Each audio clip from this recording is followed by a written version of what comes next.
cuando yo llegué al barrio e inicié en el grupo cristiano, algo muy bueno era que no se hablaba precisamente quiénes eran los que estaban acá, es decir, eso como que no tenía así como mucha importancia en ese momento.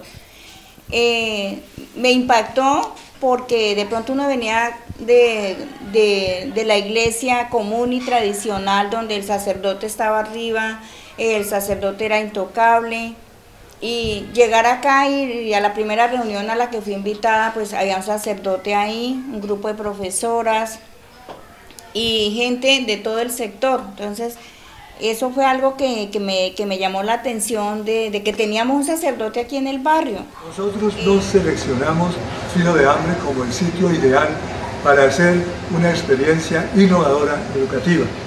Fue sencillamente el haber descubierto que en ese sector había más de 200 familias desplazadas, la mayoría de ellas llevaban 2 o 3 desplazamientos y no era posible que aguantara uno nuevo.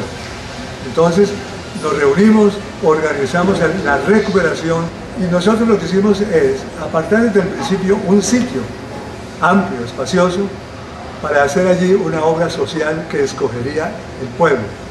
Eso fue lo que llamó la atención a toda la comunidad. Todos esos trabajos que se hacían de celebraciones era lo que hacía el llamado total y nos hacía esa parte más importante.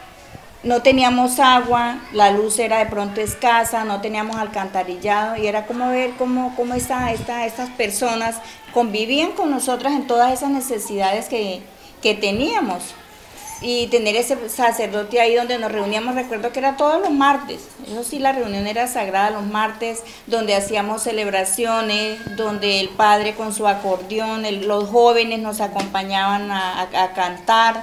Entonces es conocer y poco a poco ir conociendo qué es el papel del verdadero cristiano, que el verdadero cristiano no era aquel que iba cada 8 días a misa y salía y nada, que el papel del cristiano era tener esa capacidad de conocer a un Jesús, a un Cristo, pero era alguien que trabajaba por los demás, que se preocupaba por los demás. O sea, no era venir a decir es que Claret predica esto y es que él quiere esto, lo otro, sino era ir construyendo esas formas de vida que iban a dar respuesta a las necesidades que ustedes están diciendo, de cómo mirar que la realidad nos ponía retos, y que ahí era donde el laico se debía ir comprometiendo para ir haciendo las transformaciones de esas situaciones que se estaban viviendo tan complicadas y difíciles para la comunidad. Entonces es más como saber que el Evangelio de Jesús se encarnaba en todo el proceso que estaba la gente haciendo de organización, de participación y de buscar en forma conjunta, como dicen ustedes, que en comunidad se diera las salidas y una vida un poco de construcción más digna para cada uno de los habitantes que en estos sectores están.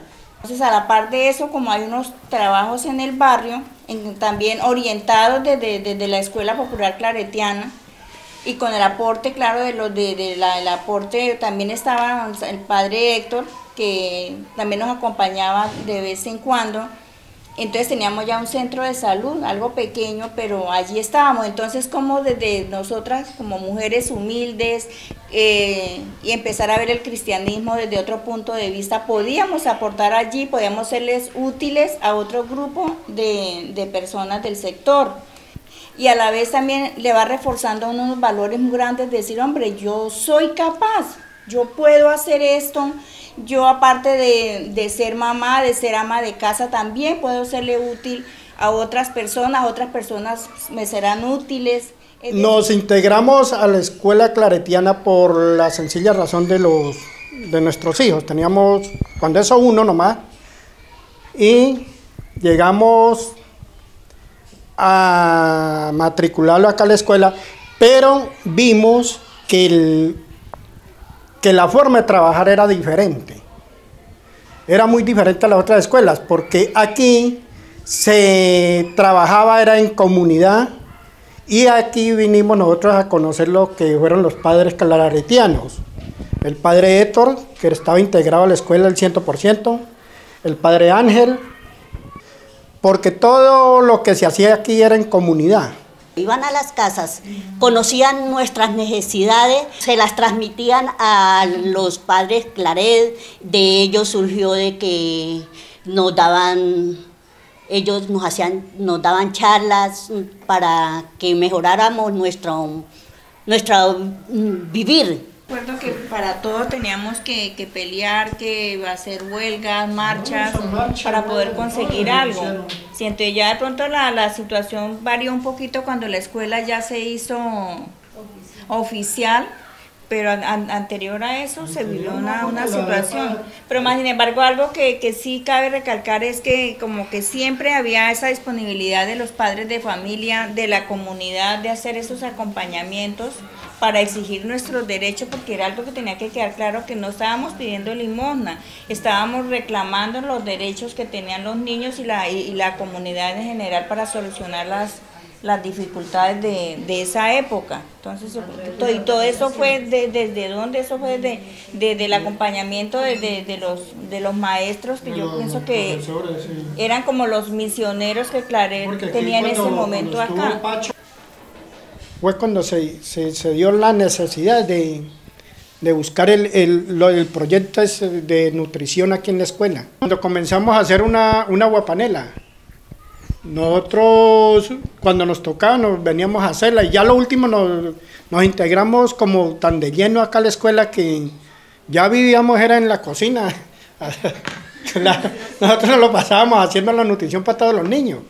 Trae muchos recuerdos también, en realidad, ¿verdad? Lo de aquí, porque pues cuando yo llegué también aquí al sector era una persona que caminaba para adelante porque veía caminar la gente para adelante, pero aquí yo aprendí muchas cosas, mejoró mi hogar, mis hijos. El trabajo, los valores espirituales, bueno, muchos valores entre sí, inculcados pues por los profesores, por la comunidad, por los sacerdotes que venían acá a hacer talleres, por las personas, por los laicos que venían también a darnos a nosotros los padres de familia talleres. Fue muy bonito, mis hijos todos estudiaron acá, nosotros tenemos 4 hijos y el testimonio de vida que ellos dan es que mi hija es licenciada en pedagogía infantil.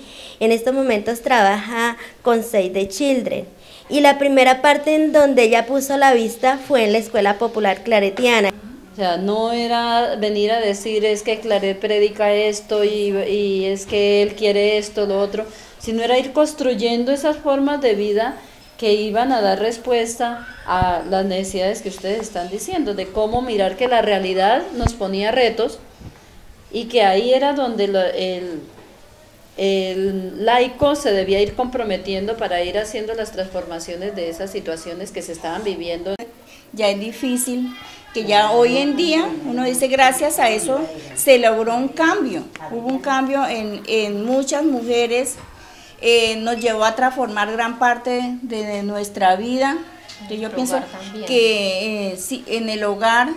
Yo pienso que al paso de los años empezamos a darle fuerte ya a conocer quién era Claret, por qué estaban acá, por qué llegaron, bueno, en fin, todas esas cosas. Entonces empieza uno a descubrir que el grupo de gente que nos hizo el acompañamiento eran misioneros de Claret. Sí, empiezan las celebraciones donde ya se habla de Claret, quién era él, cómo vivió. Se mantuviera todo el trabajo acá y el que se pudiera conseguir también como conformar el equipo, porque ellos proporcionaron recursos para pagar también maestros, para que se lograra tener un equipo como con una claridad y una opción del trabajo que siempre en la idea de ellos estaba y era de compromiso con la comunidad. La experiencia de nosotros es muy buena porque aprendimos a vivir muchos de los valores que se enseñan de Claret, ¿no? Nosotros los pusimos en práctica y el resultado es que tenemos una familia unida, responsable y con muchas cualidades de las cuales las sacamos prácticamente de nuestro estudio aquí en la escuela, porque el sector siempre pues es un sector pesado donde se viven muchas dificultades, pero habiendo estudiado aquí los valores que se vivían y todo, con nuestros compañeros y todo, pues lo vamos poniendo en práctica.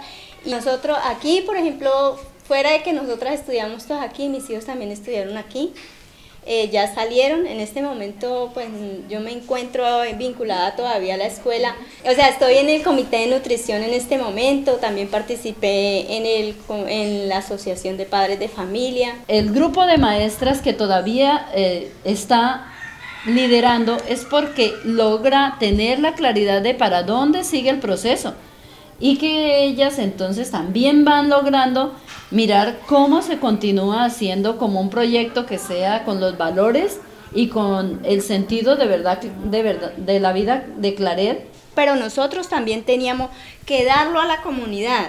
En eso, pues, por eso era que existían los grupos juveniles, los grupos de danza, el grupo de la oración, el grupo cristiano. De pronto eso es lo que ha hecho de que pronto también la escuela no se acabe. Mire cómo ellos fueron futuristas y dentro de la misma escuela yo recuerdo que siempre nos decían, el padre Héctor, me acuerdo que él se proyectó al futuro hace cuántos años, cuando él nos hablaba que la escuela iría a quedar en manos del gobierno, que la gente cambiaría, que lo único que tenía que perdurar aquí eran las enseñanzas que nosotros fuimos adquiriendo durante lo que se vivió.